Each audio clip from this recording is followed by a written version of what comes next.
संचिन्तयेत् भगवतश्चरणारविन्दम् वज्राङ्कुशध्वजसरोरुलाञ्छनाभ्यम् उत्तुङ्गरक्तविल्पन्नखचक्रवालौ ज्योत्स्नाभिरासमहत् हृदयान्धकारम् यच्छौचनिःसृतसवित्रौरोदतेन तीर्थेन मूर्ध्नविकृतेन शिवः शिवोऽभूत् ध्यातुर्मनश्रवणशैलं षष्ठवज्रम् ध्यायेच्चिरं भगवतश्चरणारविन्दम् वन्दे नन्दव्रजस्त्रीणां पादरेणुमभीक्षुतः यासामधिकथोद्गीतं पुनाति गुणत्रयम् श्रीमदाचार्यचरणं शरणं सर्वदेहिनाम् अशेषदोषदहनं मस्तके राधिकां मम न मन्त्रेण तन्त्रेण च ज्ञानसिद्धिर् न वैकुण्ठबुद्धिस्तु वैकुण्ठलोके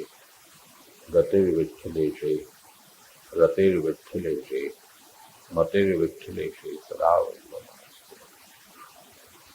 वल्लभ प्रभु के चरणों में वंदन करते हुए उपस्थित परम भाग्यवान समग्र वैष्णव जन, जैसा कि पूर्व वक्ताओं ने बताया, 10 श्लोक अपन कर चुके हैं। 11वें श्लोक से आज प्रारंभ करेंगे। इसके 16 श्लोक हैं, आज उसको समापन करेंगे।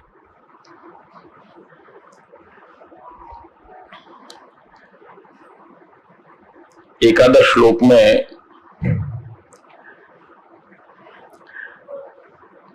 श्री हरिरायचरण आज्ञा करते हैं, राजद हृदय वैयाग्र नखभूषण भूषित कंजलोचन लोलाक्ष विशालाक्ष विलक्षण।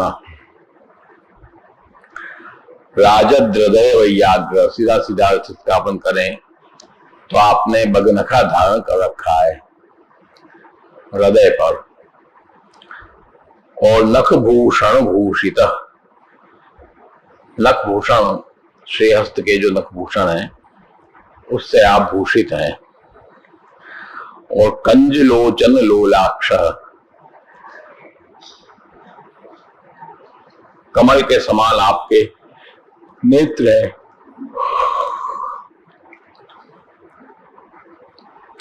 लोलाक्ष वो कैसे हैं कि चंचल है, चलायमान है, और विशालाक्ष विलक्षण, विशाल आपके जो नेत्र हैं वो विलक्षण है। ये इसका सीधा सीधा अर्थ है। अब इसका श्री गोपेश्वर जी अर्थ करते हैं विशेष में कि राजद हृदय वैयाग्र नखभूषण भूषित। हृदय में राजत अर्थात प्रकाशित हो रहा, दीप्तिमान हो रहा है, नखभूषण का आभूषण बगनखा, जिसको अपन कहते हैं सेवा में बगनखा धर के आप विराजमान हैं। यहां पर चालू कराओ, यहां पर श्री यशोदा जी बाल भाव से प्रभु को नजर न लगे इसलिए आप बगनखा धराते हैं। ये बगनखा बाल भाव में भी आएगा, किशोर भाव में भी आएगा। जन्माष्टमी के बाद भी बाल लीला के श्रृंगार होते हैं तो बगनखा धरते हैं, तो बाल लीला के भाव से भी आएगा और किशोर लीला के भाव से भी आएगा। और नखभूषण भूषित,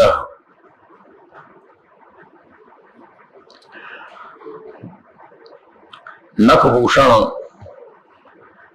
से आपके जो श्रेहस्त के नख हैं वो भूषित हैं, जिसको अपन कहते हैं मुद्रिका।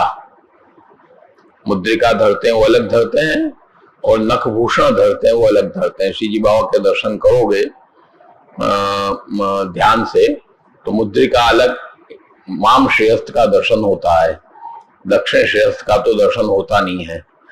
तो मुद्रिका धरते हैं, मुद्रिका मतलब अंगूठी, और नखभूषण अर्थात जो नख है उनका आभूषण। तो ये नखभूषण से आप भूषित हैं। और कंज लोचन लोलाक्ष, कंज अर्थात कमल,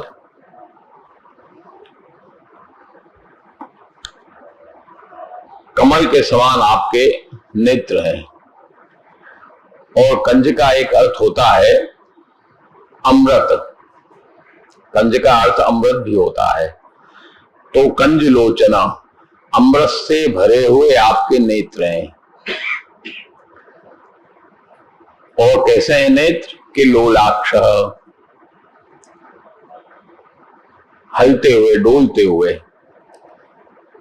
नेत्र हैं। और विशालाक्ष विलक्षण, आपके विशाल नेत्र हैं वो बड़े विलक्षण हैं।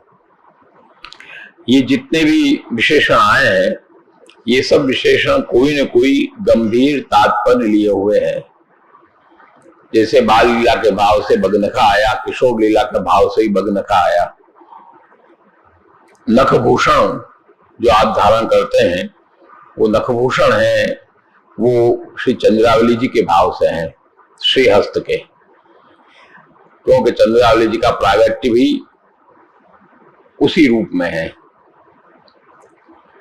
वेणुनाद जब आपने किया तो उस अपने उंगलियों के स्पर्श से जो नाद निकला वही श्री चंद्रावली जी का स्वरूप है। तो इसलिए यहां नखभूषण भूषिता, इसलिए ज्यादातर अपन दर्शन करते हैं तो नखभूषण श्वेत हीरा के ही होते हैं। वो जैसे जोड़ बदली तो दूसरे नखभूषण आगे, ऐसा नहीं होता है, वो वही नखभूषण चलते हैं। तो नखभूषण भूषित और कंज लोचन लोलाक्ष, कंज अर्थात पद्मिनी और अमृत। तो आपके जो नेत्र हैं वो कमल के समान हैं, कमल की आकृति पर आधारित हैं। और लोलाक्ष, नेत्र जो लोलित होते हैं, हलते हैं, दोलायमान होते हैं, तो उससे भी आप संकेत ही करते हैं। कोई न कोई लीला का संकेत आप नेत्रों के माध्यम से करते हैं। और विशालाक्ष, विशाल आपके नेत्र हैं। वो कैसे हैं कि विलक्षण हैं। विशाल नेत्र जो होते हैं तो वो विलक्षणता का द्योतक है। जैसे प्रभु, एक उदाहरण से बतावें, जैसे प्रभु हैं वो सर्वतंत्र स्वतंत्र हैं, सर्व सामर्थ्यवान हैं, कर्तुम अकर्तुम अन्यथा कर्तुम समर्थ हैं। परंतु जब भक्त, स्वीय भक्त, निज भक्त जब प्रभु के सेवा में उपस्थित होते हैं तो वशे कुर्वन्ति माम भक्त्या सस्त्रिय सत्पतिम यथा, तो वहां पर वो भी वशीभूत हो जाते हैं। समूह को वश में करने वाले प्रभु भी भक्त के सामने वशीभूत हो जाते हैं।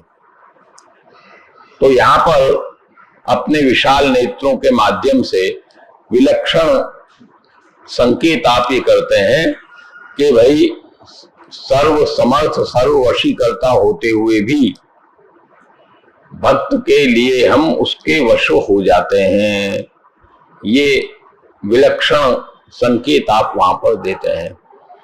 नित्य नहीं होते परंतु उस लीला के अनुरूप आप हो जाते हैं। बाकी तो आप सबको वश में करने वाले हैं प्रभु, वो कभी हो ही नहीं सकते। पहले भी हम एक बार बता चुके हैं कि जिस तरह गंगा सागर अपन जाते हैं तो गंगा सागर का संगम है अपने गंगा सागर की बैठक जी, वहां जाते हैं तो वहां जब गंगा जी और सागर दोनों मिलते हैं तो कुछ समय तक सागर भी गंगा जी के प्रवाह से बह जाता है पीछे। ध्यान से दर्शन करोगे तो सागर गंगा जी के प्रवास में नहीं बह सकता, परंतु कुछ समय तक वो गंगा जी के सागर में प्रवाह में बह जाता है। अंत में तो गंगा जी उसमें मिल जाती है, तो गंगा जी का अलग अस्तित्व नहीं रहता है कोई। परंतु जिस तरह कुछ देर तक वो नदी वेगवशता सागर की होती है, उसी तरह प्रभु की भी लीलांतर्गत लीला सामयिक जीव भक्त वशगतता होती है, भक्त के वश हो जाते हैं। इसलिए यहाँ विशालाक्ष विलक्षण, ये वही लक्षण आपके नेत्रों के माध्यम से आप प्रकट करते हैं, इसलिए यहाँ पर वो नाम श्री स्वामी जी ने नाम का स्मरण किया है कि आप कृपा करके भक्त के वश जब हो जाते हैं तो आपके नेत्र विशाल नेत्र, विस्फारित नेत्र होते हैं और उसके अंदर ये वही लक्षण समाहित होता है। इस तरह से 4 नाम कुछ लोग इसमें विशालाक्ष और विलक्षण अलग भी मानते हैं, पर गोपेश्वर जी ने एक ही नाम माना है, इसलिए अपन उसी पद्धति से चलेंगे। इसके बाद आता है 12वां, दीनैक शरण स्वीय सर्व साधन संयुत व्रजराज सुत स्वीय जननी कंठ भूषण। दीनैक शरण, जो दीन है उसको आप शरण देने वाले हैं। गोसाई जी का भी नाम आया दीनानाथैक संशय। जो दीन है भक्त, जो अहंकार जिसके अंदर नहीं है, उसको आप शरण देने वाले हैं। और स्वीय सर्व सामर्थ्य संयुत, स्वीय अपने सर्व सामर्थ्य से आप संयुक्त है। स्वीय सर्व सामर्थ्य, अपने स्वयं के सामर्थ्य से, दूसरे का किसी का सामर्थ्य लेने नहीं जाना पड़ता है। आज प्रभु ने सृष्टि की रचना की, सृष्टि की रचना हुई तो मायावादी क्या कहते हैं कि माया के द्वारा ब्रह्म जब आवृत हुआ तब सृष्टि की रचना हुई। ब्रह्म तो करता है नहीं, वो तो अकर्ता है, परंतु ये सृष्टि की रचना और रूप नाम रूप कैसे आया कि जब माया से ब्रह्म आवृत हुआ तब वो कार्य हुआ। इसलिए वहां कहते हैं मायावाद। परंतु श्री वल्लभाचार्य उस चीज को स्वीकार नहीं करते। आप कहते हैं ऐसा नहीं है, तो कैसा है? तो आप इसे आज्ञा करते हैं कि ये जो माया बाहर से कहीं से आई हुई माया नहीं है, परंतु ये प्रभु का स्व सामर्थ्य है। जैसे आज एक जीव होता है, व्यक्ति होता है, उसका स्वयं का बल होता है। अपन कई बार बीमार हो गया, मान लो कि वृद्ध हो गया, तो अपन क्या कहते हैं, भाई अब हमारे में इतना बल नहीं है। कहता है कि नहीं आदमी? आदमी वही है, सब वही है, लेकिन अवस्था होने से या तबियत खराब होने से वाकई क्या कहेगा, भाई अब हमारे में ऐसा बल नहीं, पहले हम 200 रन मार लेते थे, अब इतना नहीं मार सकते, अब हमारे में वो ताकत नहीं है।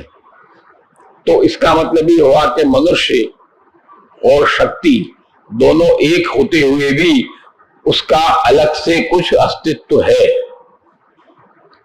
तब अपन ऐसा कहते हैं ना। परंतु वो खुद का ही बल, दूसरे का नहीं है। वो बल है किसका? स्वयं का। दूसरे किसी ने बल दिया है तुम्हारे अंदर? दूसरे तो बल दिया नहीं है तो स्वयं अपने आप का ही बल।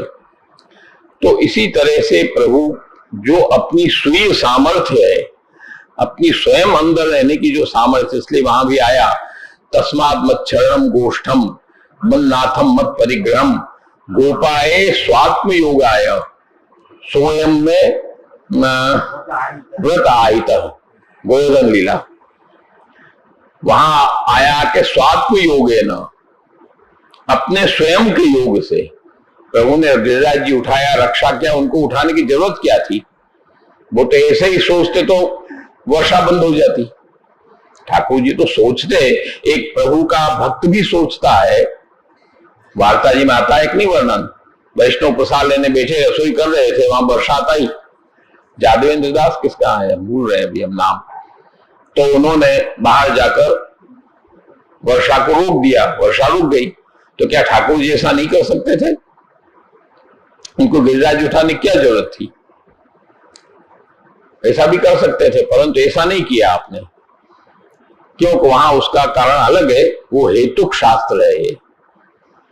वहां कोई न कोई हेतु का आश्रय लेना पड़ता है। इसका हमने विश्लेषण किया है गिरियाग में। वो हेतुक शास्त्र है।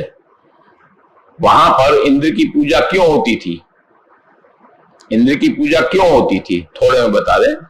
इंद्र की पूजा इसलिए होती थी कि पर्जन्यो भगवान इंद्र मेघास तस्यात्म मूर्तयः, इंद्र वर्षा करता है, वर्षा से अन्न उत्पन्न होता है, उससे हमारी खेती होती है, अन्न उत्पन्न होता है, उससे हम खाते पीते, हमारा पालन पोषण होता है।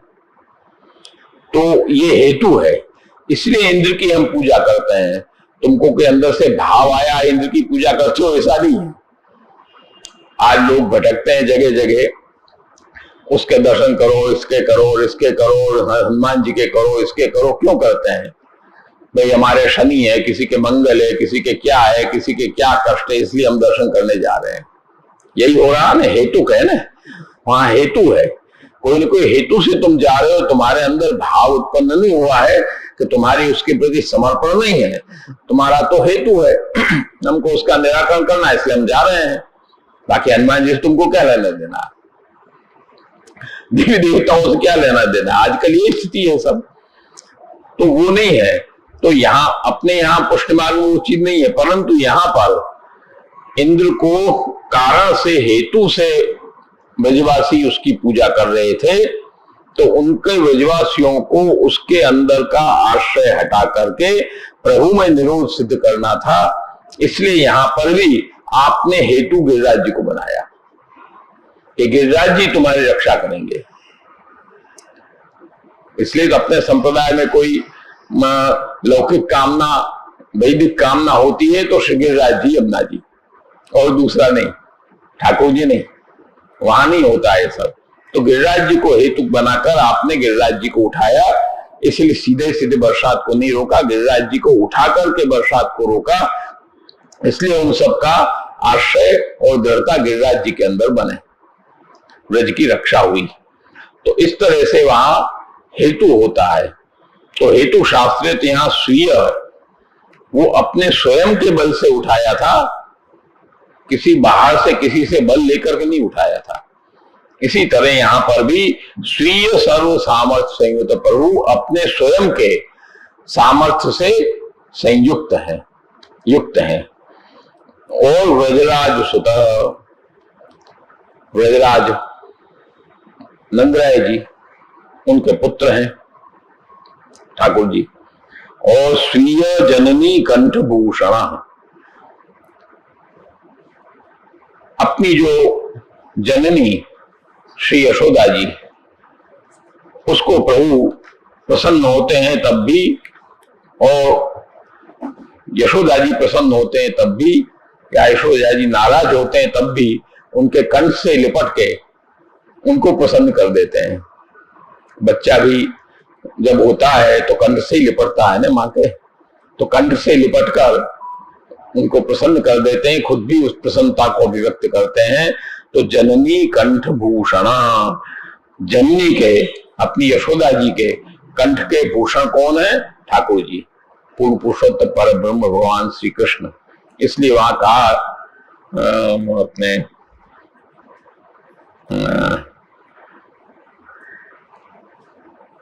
अपने यहां जो भगवत स्वरूप है वो यशोदो संग लालित का है।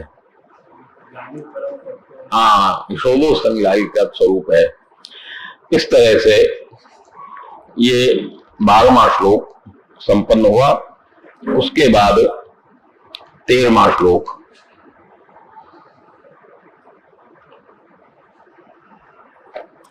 हा कृष्ण हा सदानंद, हा वृंदावन भूषण, हा नंद राज तनय, हा यशोदांक खेलन।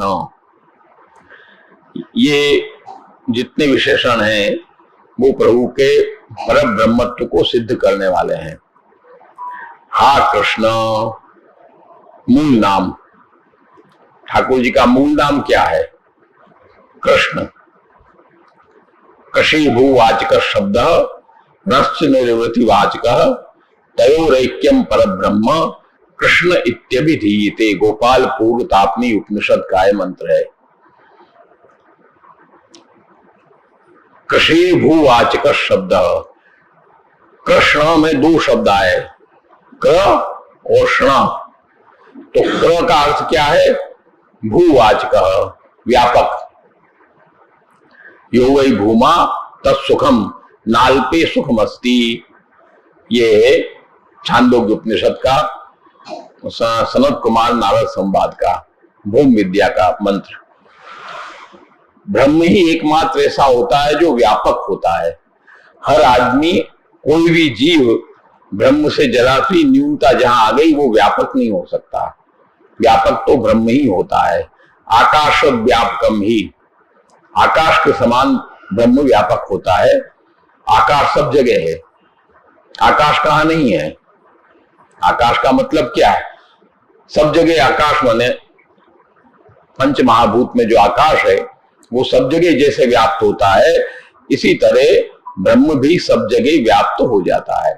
वो व्याप्त ही रहता है, इसलिए यहां मूल नाम दिया। तो क्री है वो व्यापक का परिचायक है। कृषि भूवाचक शब्द णश्च निर्वृति वाचक। जो उस व्यापक परब्रह्म पूर्ण पुरुषोत्तम के शरण में जाता है वो निवृत्त हो जाता है, वो संसार से छूट जाता है। तो ब्रह्म के दो मूल लक्षण हैं, व्यापकत्व और निवृत्ति देना। इसलिए कृष्ण शब्द मूल भगवान का नाम है और इसीलिए ये फलवाचक है, फलात्मक है। कृष्ण शब्द फलात्मक है क्योंकि मूल भगवान का स्वरूप है, ब्रह्म का मूल स्वरूप है। तो आपने कहा हा कृष्ण, हा सदानंद, ओम तत्सदिति निर्देशो ब्रह्मणस् त्रिविध स्मृतः। ये तीन शब्द ब्रह्म के लिए आते हैं। ओम, तत् और सत, ये तीनों शब्द ब्रह्म के वाचक हैं। भगवत गीता में, भगवत गीता का श्लोक है, ओम तत्सद इति निर्देशो ब्रह्मणस् त्रिविध स्मृतः। ये तीन ब्रह्मवाचक शब्द हैं। जैसे तत् शब्द, अपने पुष्टि मार्ग में क्या कहा जाता है? भाई तत्सुख का विचार होना चाहिए। क्यों तत्सुख कहते हो? खाली बोल तो देते हैं अपन, परंतु उसका अर्थ अपन को मालूम नहीं है। तत्सुख का मतलब है भगवत सुख। त्वम शब्द जीववाचक है, तत् शब्द ब्रह्मवाचक है। तत्त्वमसि आता है कि नहीं आता है? तत्त्वमसि आता है कि नहीं आता है? वेद वाक्य। वो तत्त्वमसि का मतलब है तत् भगवद्वाचक है, तुम जीववाचक है। तो तत् शब्द भगवद्वाचक है, इसी तरह सत शब्द भी भगवद्वाचक है और इसी तरह ओम शब्द भी भगवद्वाचक है। इसीलिए तत् शब्द से अपन को तत्सुख का विचार कहा जाता है। इसलिए तो वहां पर शंकराचार्य जी, यहीं का तो प्रसंग है, काशी का ही तो प्रसंग है, मंडन मिश्र का। मंडन मिश्र बड़े विद्वान, कर्मकांडी, उनका शंकराचार्य के साथ शास्त्रार्थ हुआ और शर्त ये रही कि जो हारेगा वो जीतने वाले का मार्ग स्वीकार करेगा। तो शास्त्रार्थ हुआ, मंडन मिश्र हार गए। शंकराचार्य का अवतार थे, मंडन मिश्र हार गए। तो अब वो कहा कि भाई चलो संन्यास लो तब उनकी पत्नी जो थी, उस पत्नी कहा कि नहीं, अभी आपने आधे मंडन मिश्र को हराया है, आधा अभी बाकी है, हमसे शास्त्रार्थ करो। अर्धांगिनी होती है ना पत्नी, तो आपने आधे को हराया है, आधा अभी बाकी है, हमको भी हराओ तब ये काम करो, नहीं तो आप नहीं कर सकते। अब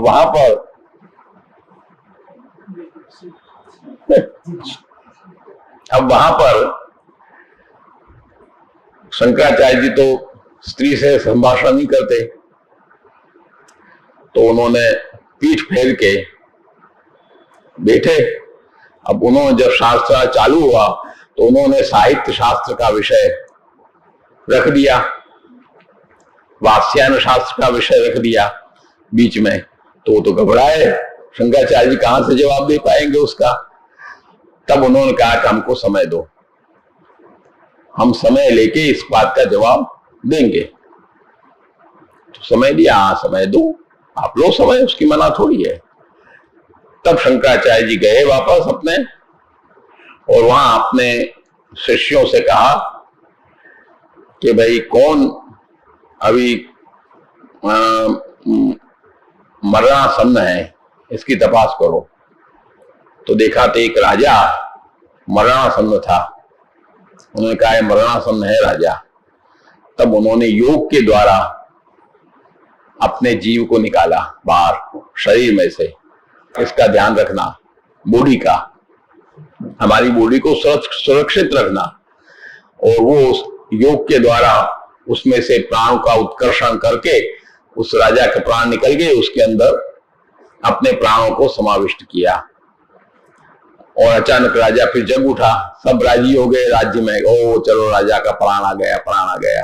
अब उनको क्या मालूम है शंकराचार्य जी आ गए, वहां से वो तो फिर हो गया। फिर उन्होंने वहां रह करके इन सब शास्त्रों का अध्ययन किया करके, आखिर तो भगवान की लीला है, वो भी भूल गए कम किस लिए यहां आए हैं, उसी आनंद में मग्न हो गए। वो बेचारे शिष्य वहां बैठे बैठे परेशान, वो आवे ही नहीं, गुरु जी आवे ही नहीं। तब वे कहे चलो भाई अब तो।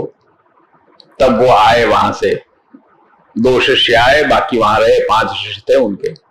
2 आए, आकर उस राजा के दरबार में गए, जाकर के हमको राजा से मिलना है, मिलो, टाइम दिया, गए मिले।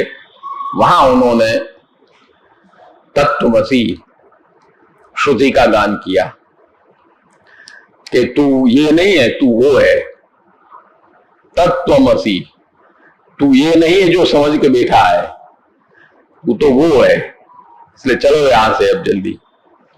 तब उनको स्मरण आया, तब वहां से फिर देह को छोड़ के फिर इसमें प्रवेश किया, प्रवेश करके तब शास्त्रार्थ करने के लिए यहां पर आए। काफी समय निकल गया, वर्षों बीत गए थे। उनकी पत्नी ने कहा कि महाराज अब ले जाओ, उनका संन्यास का समय आ गया है, अब हमको शास्त्रार्थ नहीं करना है, अब आप इनको संन्यास दिलाओ, संन्यास का समय आ गया है। तो कहने का तात्पर्य है कि तत् शब्द ब्रह्मवाचक है, त्वम शब्द जीववाचक है, इसी तरह सत शब्द भी ब्रह्मवाचक है, इसी तरह ओम शब्द भी ब्रह्मवाचक है। इसलिए पहला आपने यहां कहा हा कृष्ण, दूसरा कहा हा सदानंद, सत शब्द, सदानंद, नित्य आनंद को देने वाले हैं आप, आनंद रूप हैं। और फिर कहा हा वृंदावन भूषण, अब पुष्टि की तरफ आए, आप वृंदावन के भूषण हैं। वृंदावनम परित्यज्य पादमेकम न गच्छति, ये शास्त्र कहता है, प्रभु वृंदावन को छोड़कर एक पग भी आगे नहीं पधारते हैं, वृंदावन में ही आप विराजते हैं। कौमारम जहतुर व्रजे, कौमार अवस्था का आपने व्रज में ही स्थापित किया है, उसको लेके आप पधारे नहीं है मथुरा या द्वारका, कौमार अवस्था को यही स्थापित किया है। तो वृंदावन भूषण, वृंदावन के आप आभूषण हो। प्रभु यदि वृंदावन में से पधार जाए तो वृंदावन तो सूना हो जाए, बेकार हो जाए, ही क्या उसमें। नाथ द्वारा में श्रीजी बाबा जो ब्रज में पधार जाए, नाथ द्वारा जाएगा कौन? कोई नहीं जाएगा। हाँ, तो श्रीजी बाबा के पीछे सब आनंद है, इसी तरह वृंदावन में प्रभु के पीछे सब आनंद है, नहीं तो वृंदावन में क्या मतलब है। तो वृंदावन भूषण हा नंदराज तनय, नंद नंदन, नंदराय जी के आप पुत्र हो। यहाँ वसुदेव जी के पुत्र हो या देवी जी के पुत्र हो ऐसा नहीं कहा, श्री राधिका जी ने तो नंदराज तनय, नंदराय जी के आप पुत्र हो हा यशोदांक खेलना, हा यशोदा जी की गोद में खेलने वाले, यशोदो संग लालित, इसलिए अपने यहाँ यशोदो संग लालित प्रभु को जब अपन जगावे तब भी यशोदो संग लालित बोल के ही जगाना चाहिए, ये नियम है। अपन जगावे तो प्रभु जो विनती करते हैं, अपन जो प्रार्थना करते हैं कि आप जगो, उस समय ये नाम से प्रार्थना होती है मुख्य, क्योंकि वहां से जग के फिर आप सिंहासन पर विराजते हैं। सिंहासन है वो श्री यशोदा जी की गोद है, इसलिए वहां वो प्रार्थना होती है। वहां किशोर भाव से विराजते हैं शैया में, और यहां पधारते हैं तो वात्सल्य रस फिर प्रकट हो जाता है, इसलिए वहां यशोदो संग लालित नाम उच्चारण के साथ प्रभु को जगा के अपन यहां विराज जाते हैं। तो हा यशोदांक खेलना, हा गोपिकेश, हा नाथ, हा गोकुल पुरंदर, हा वो जनार्तिघ्न, हा निस्साधनाधिप, हा गोपिकेश। प्रथम नाम भी यही संबंध से आया।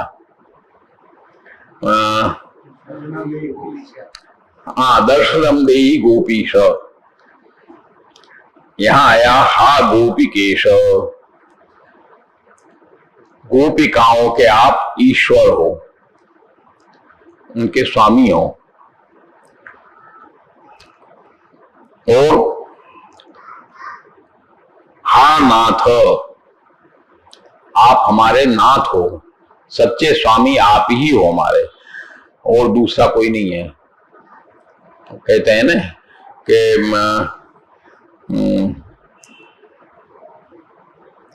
न मोचे यद्य समुपेत मृत्युम, पिता न सास्यात् जननी न सास्यात्। पति नाथ कौन हो सकता है जो हमारी रक्षा करे। लौकिक पति जो होता है, कि लौकिक पिता जो होता है, कि लौकिक माता जो होती है, वो हमारी रक्षा नहीं कर सकती।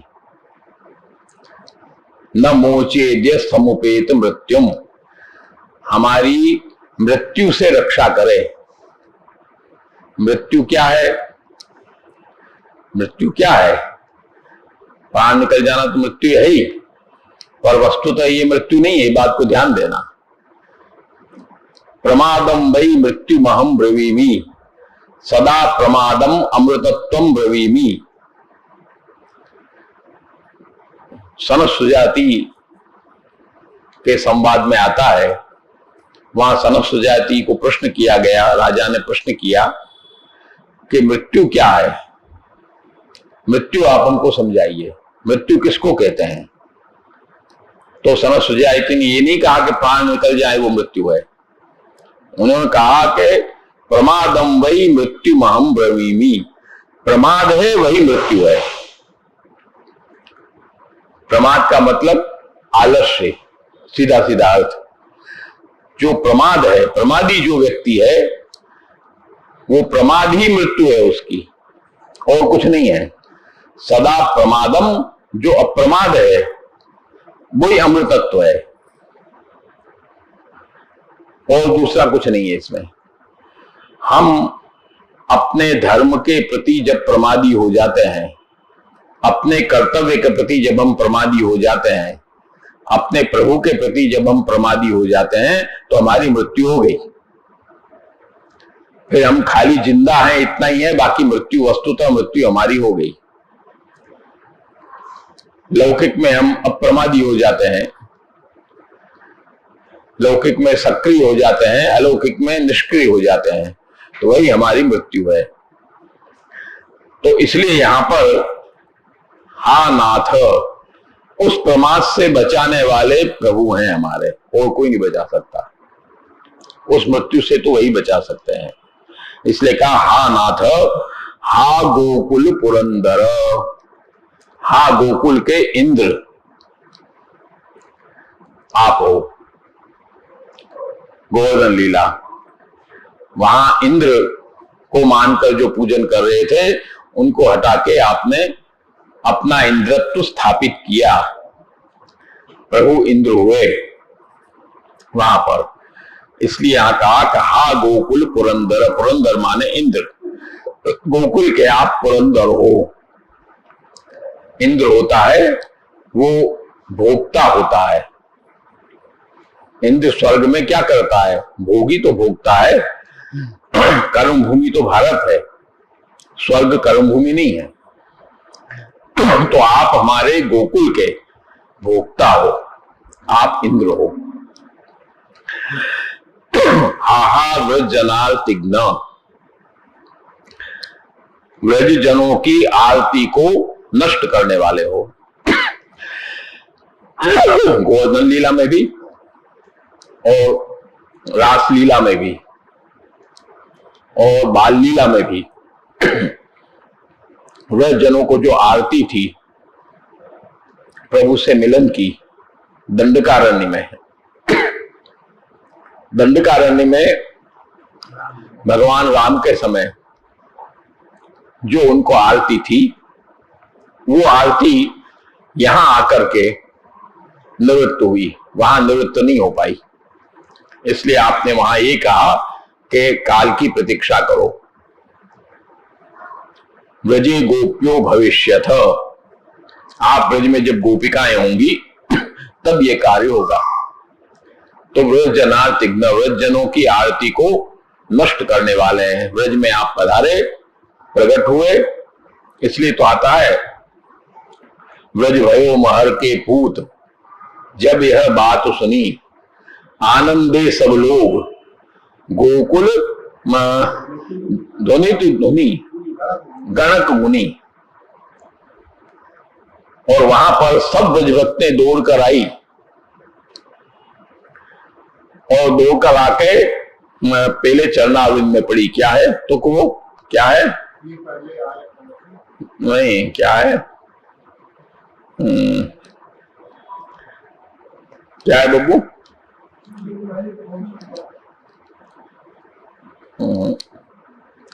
चरणारविंद में पड़ी जाकर। हाँ, सब शिशु पाए परी। पहले से क्या है? सब शिशु पाए परी। ब्रजभक्तें जो सब दौड़ के पहुंची, वहां पहुंच करके सबसे पहले शिशु पाए परी। प्रभु जो बाल भाव से वहां प्रागट हुए थे, विराज रहे थे, सबसे पहले उनके चरणारविंद में आके उन्होंने मस्तक नमाया, स्पर्श किया। क्यों? कि हाहा व्रज जनार्तिघ्न, अब हमारी आरती को खत्म करने वाला आ गया है। इसलिए चरणारविंद में जाकर वो पहले पड़ी। ये नालच छेदन के पहले का प्रसंग है, ये ध्यान देना। नालच छेदन जब तक नहीं हो, आजकल तो वो सब बात ही खत्म हो गई, हॉस्पिटल में सब हो जाता है। नालच छेदन जब तक नहीं होगा तब तक पिंडू नहीं लगता है। नालच छेदन के बाद पिंडू लगता है। तो ये नालच छेदन के पहले का प्रसंग है। सब शिशु पाए परी, चरणारविंद में आकर पड़ी। इसलिए अपने यहाँ चरण स्पर्श का विशेष महत्व है। भाई चरण स्पर्श हम करेंगे नित्य, चरण स्पर्श नहीं होंगे तो हम भोजन नहीं करेंगे, चरण स्पर्श नहीं होंगे तो हम ये नहीं करेंगे। चरण स्पर्श का आग्रह इसलिए विशेष रहता है कि क्यों कि कौंडिन्यो गोपिका प्रोक्ता गुरुवः, अपने मार्ग की गुरु कौन है? ब्रजभक्त है। सबसे पहले उन्होंने चरण स्पर्श किया, हमको भी चरण स्पर्श करने का आग्रह रखना है। इसके और भी कई रहस्य भाव हैं। तो हाहा व्रज जनार्तिघ्न, हाहा निस्साधनाधिप, निस्साधन मार्ग है। निस्साधन फले मार्गे बलम नैवोपयुज्यते। निस्साधन जब होता है तभी प्रभु उसके स्वामी होते हैं। उस पर कृपा करते हैं। साधन जब तक जीव होता है तब तक प्रभु कृपा नहीं करते। तो हाहा निस्साधनाधिप, हाहा नंदादि सर्वस्व, हाहा नंग नवांकुर, हा निरालंबनालंब, हा धल कुटिप प्रिय, हाहा नंदादि सर्वस्व। नंदादि, यशोदा आदि, गोपिका आदि संपूर्ण व्रजजन के आप सर्वस्व हो, और कोई सर्वस्व नहीं है। हाहा नंग नवांकुर, अनंग माने कामदेव, तो आप कामदेव के नव अंकुर रूप हो। आपके दर्शन करते ही स्नेह की जागृति हो जाती है। हाहा नंग नवांकुर, हा निरालंबनालंब, जो निरालंब है, जिसका कोई आलंबन नहीं है, उनके आप आलंबन हो, उनको आप आधार आसरा देने वाले हो। ओ हाहान धल कुटिप प्रिय, और जो अंधा है उसकी आप लकुटी हो, उसके आप प्रिय हो। इस तरह से इसके अंदर चारों नाम, चार नाम के द्वारा प्रभु की पुष्टि लीलाओं का वर्णन आपने किया है यहां पर। इस प्रकार से ये 64 नाम, कुछ लोग इसको 2 नाम बढ़ा करके मानते हैं, परंतु गोपेश्वर जी 64 नाम ही मानते हैं। और 64 पहले दिन भी हमने कहा था कि 64 चारों युथाधिपतियों के 16-16 श्रृंगार के भाव से 64 नाम यहाँ पर दिए गए हैं। इसलिए समन्वय वहीं बैठता है। 2 नाम बढ़ा देते हैं तो समन्वय नहीं होता है। उसमें कुछ लोग ऐसा समन्वय करते हैं कि 64 नाम तो ब्रजभक्तों के भाव से है, और फिर 2 बढ़ा, 2 नाम बढ़ गया, तो 2 नाम को उस तरह से लेते हैं कि अपने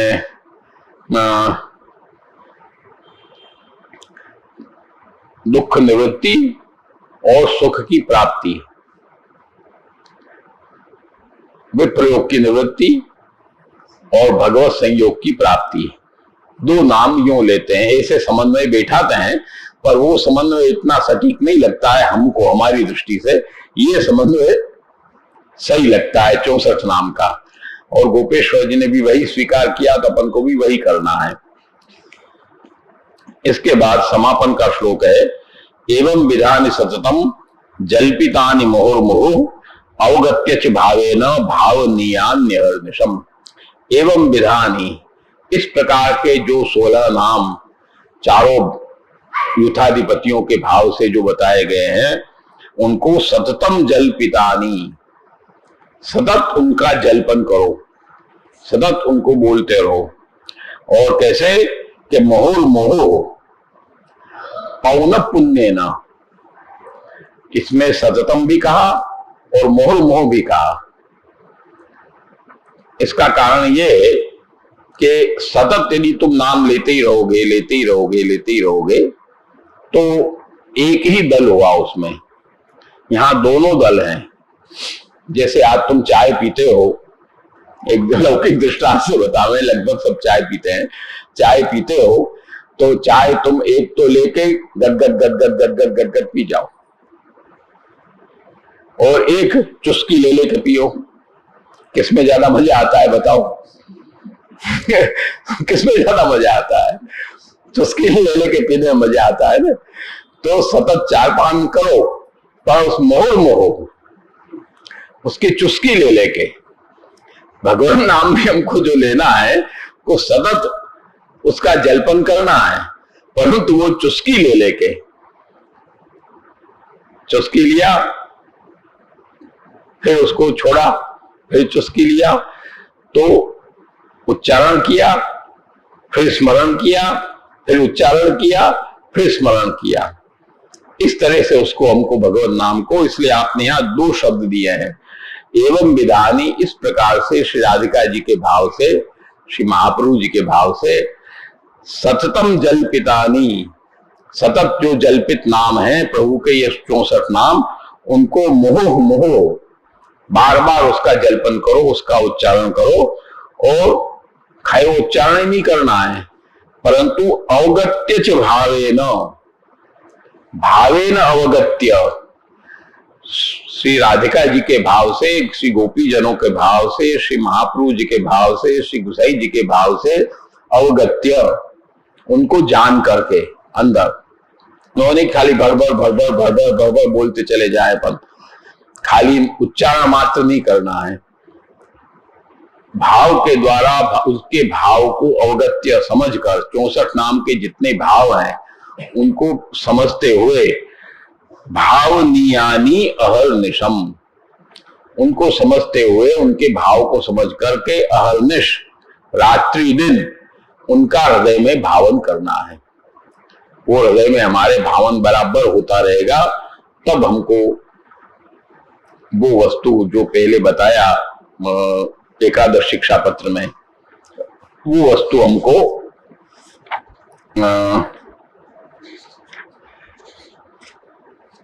एकादश से इसका संबंध है।